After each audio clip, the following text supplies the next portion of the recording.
is a magic mold. Initially, I couldn't believe it doesn't just transfer some sort of glitter onto the chocolate bar, but there is nothing else.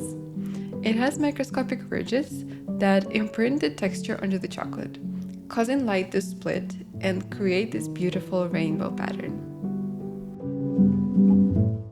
To see the maximum vibrancy, you need darker chocolate.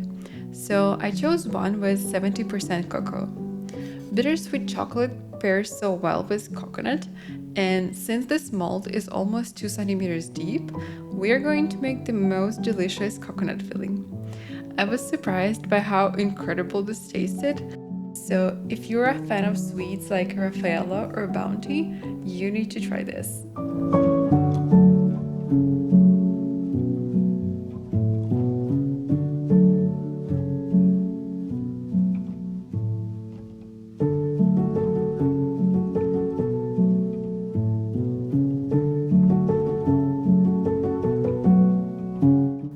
This mold is made of silicone, and unlike polycarbonate, it's very flexible, which makes it easier to unmold basically anything, but harder at the same time if you have multiple layers.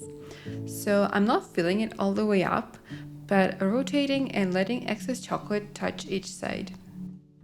The biggest challenge is making sure the walls are consistent and thick. I was not entirely successful with the thickness, but it's forgiving as long as the bottom and the top part are holding everything in place.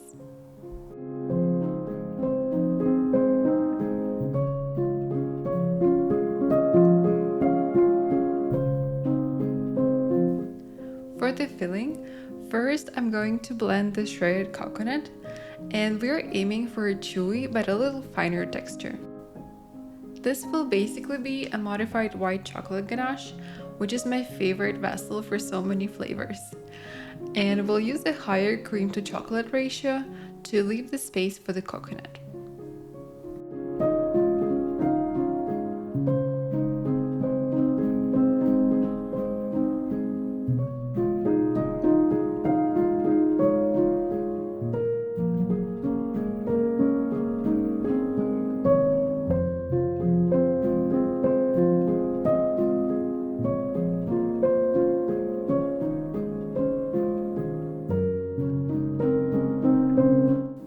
Coconut filling with this composition will be soft and creamy.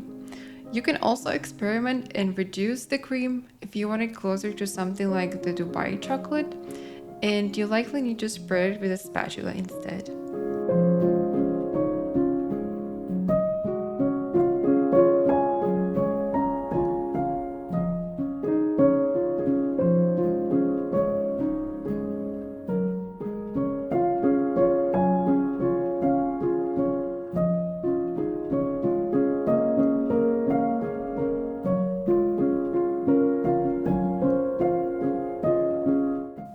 I'm closing one side after another since it's easier to control where the chocolate is going.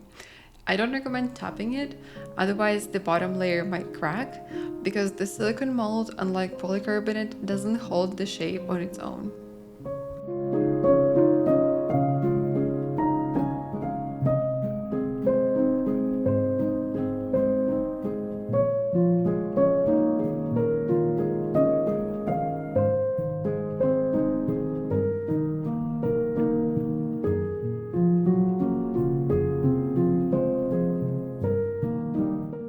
I was still not entirely sure that it's going to work, but it did.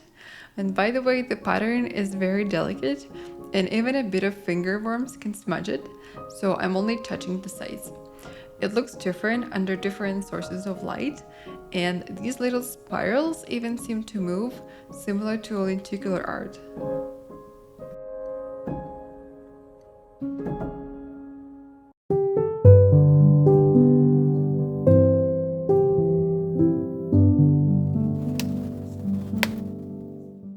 Let me know in comments if you've ever seen or made something like this.